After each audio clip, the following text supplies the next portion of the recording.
आज के इस वीडियो में हम समझेंगे सिमिलर ट्रायंगल के बारे में। सिमिलर ट्रायंगल क्या होते हैं?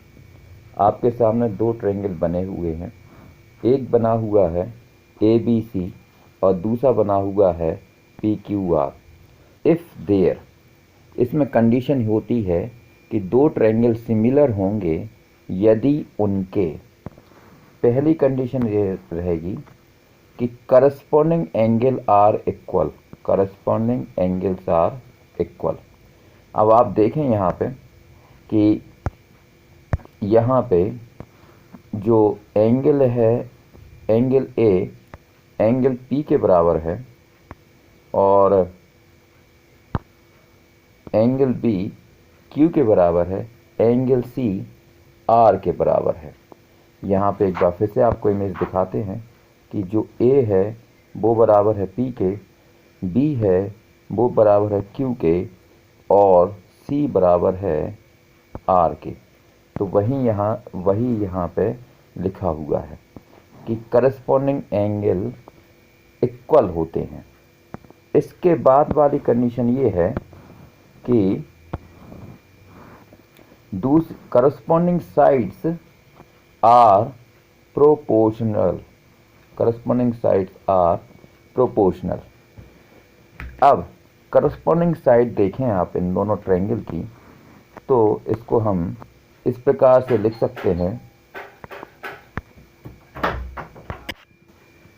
तो करस्पॉन्डिंग साइड्स आर प्रोपोर्शनल, तो इसको इस प्रकार से लिखा जा सकता है कि AB upon PQ, AC upon PR और BC अपॉन QR।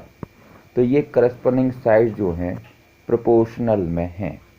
तो इस प्रकार से सिमिलर ट्रायंगल के बारे में आज हमने समझ लिया। इसके बाद में हम थेल्स थ्योरम समझेंगे।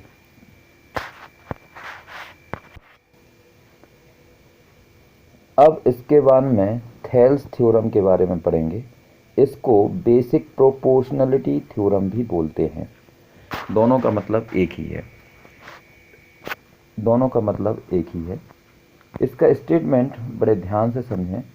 स्टेटमेंट इस प्रकार से लिखा हुआ है, if A line is drawn, if A line is drawn parallel to one side of a triangle to intersect the other two sides in distinct points, the other two sides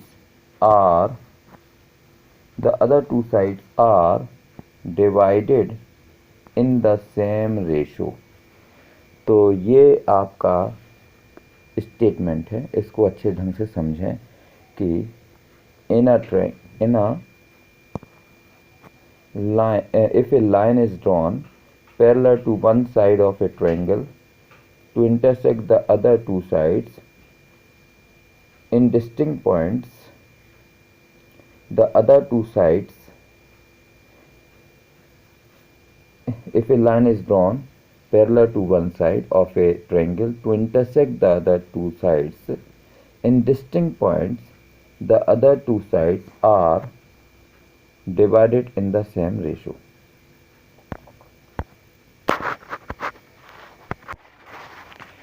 अब इस theorem का proof समझेंगे। तो पहले given क्या है? तो given है ABC एक ट्रायंगल दिया है और इसमें DE और BC पैरेलल हैं। आप इस डायग्राम में देखेंगे कि यहाँ पे ये एक आपके सामने एक ट्रायंगल दिया है ABC और इसमें ये जो DE है ये पैरेलल है BC के। DE पैरेलल BC ये दिया हुआ है। अब इसके बाद में ये दिया हुआ है, दिए के बाद में हमें प्रूफ क्या करना है? प्रूफ करना है कि AD अपॉन DB, ये प्रूफ करना है।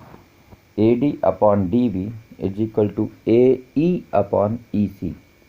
मतलब AD, ये AD upon DB is equal to AE upon EC, ये वाला चीज़ प्रूफ करना है। अब इसके बाद में यहाँ पे कंस्ट्रक्शन करेंगे। तो सबसे पहले हम करेंगे कंस्ट्रक्शन। तो draw EM perpendicular to AD और DN perpendicular to AE, join B to E and C to D। इसका मतलब ये हुआ, आप डायग्राम में देखें, यहाँ पे तो आपने परपेंडिकुलर डाला है, AD के ऊपर परपेंडिकुलर डाला है EM ये वाला, और AE के ऊपर परपेंडिकुलर डाला है DN ये वाला, और साथ में नीचे यहाँ पे C को D से ज्वाइन कर दिया है और B को E से ज्वाइन कर दिया है। इतना करने के बाद में ये कंस्ट्रक्शन कर लिया है और आप प्रूव कर रहे हैं। प्रूव करने के लिए in triangle ADE and BDE हम दो ट्रायंगल में कंपैरिजन करेंगे, ADE और BDE। आपको एक बार फिर से डायग्राम दिखा दें तो ADE मतलब इसमें ऊपर वाला ये वाला, और BDE मतलब ये वाला, इन दो ट्रायंगल में कंपैरिजन करेंगे। तो इसके बाद में तो area of ADE upon area of BDE इस प्रकार से लिखेंगे, और एरिया का फार्मूला लगाएंगे कि ये 1/2 base multiply by height. EM height का काम कर रहा है और AD बेस का काम कर रहा है। इसी प्रकार से 1/2 DB मल्टीप्लाई बाय EM दोनों ट्रायंगल के लिए बेस का काम करेगा, और यहाँ पे AD और DB ही बचा रहेगा, बाकी तो सब कैंसिल हो जाएंगे भाई। 1/2 से 1/2 कैंसिल हो जाएगा और EM से EM कैंसिल हो जाएगा, तो इसके बराबर बचेगा AD अपॉन DB ही बचेगा। ये AD बेस है और EM हाइट है। इसको एक बार फिर से आपको दिखा देते हैं कि ये कैसे है। ये देखिए, न्यूमरेटर में ADE का एरिया लिखा था, तो ये आपने उसका बेस मान लिया था और इसकी करस्पॉन्डिंग हाइट EM मान ली थी। और इसी प्रकार से डिनोमिनेटर में लिखा था इसका एरिया, तो इसमें भी बेस क्या मान लिया था BD, और इसकी हाइट जो है ये तो स्लैंट हाइट है तो ये नहीं मानी जाएगी, इसकी भी हाइट यही मानी जाएगी EM। तो इस प्रकार से आपने पहला वाला इक्वेशन बना लिया था।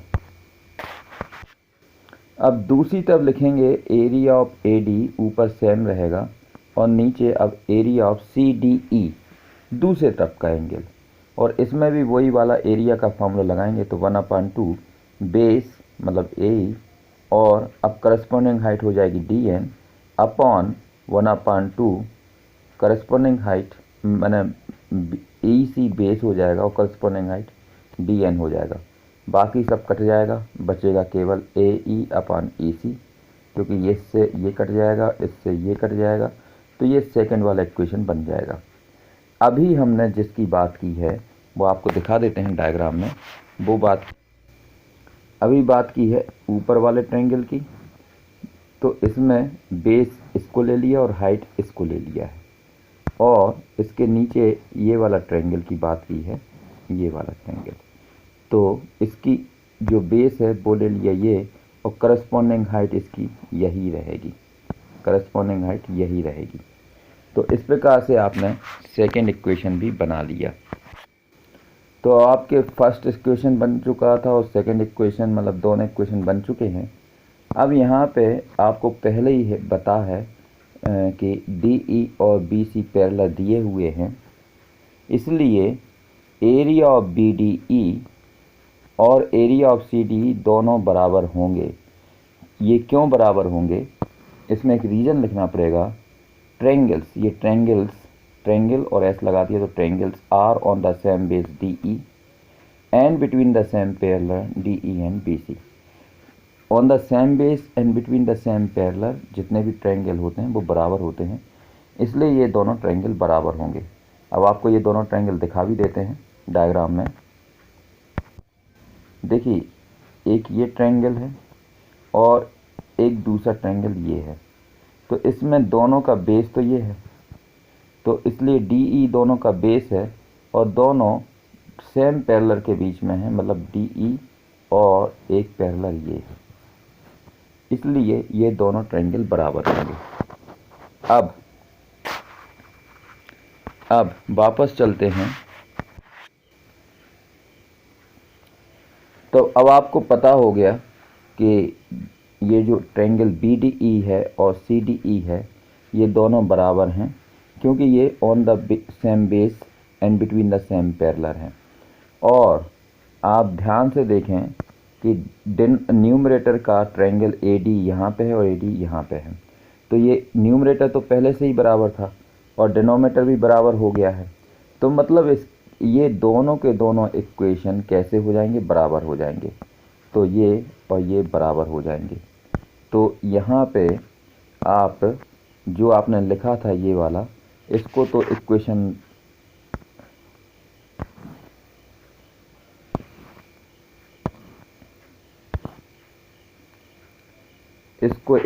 आप यहाँ लिखा नहीं है, तो इसको तो इक्वेशन थर्ड मान लेना, इसको इक्वेशन थर्ड मान लेना। और थर्ड मानने के बाद में अब आप आगे from first second and third को से आपका आगे का प्रूफ ये हो जाएगा कि a d upon d b is equal to a e upon e c. तो इस प्रकार से आपकी ये थेल्स थ्योरम प्रूव हो गई। और कोशिश ये करना कि इसको आप कॉपी में कर लेना। तो जब कॉपी में करोगे तो आपको एक बार लिख लोगे, फिर उसको बार बार देखोगे तो आपको जल्दी से समझ में आ जाएगा।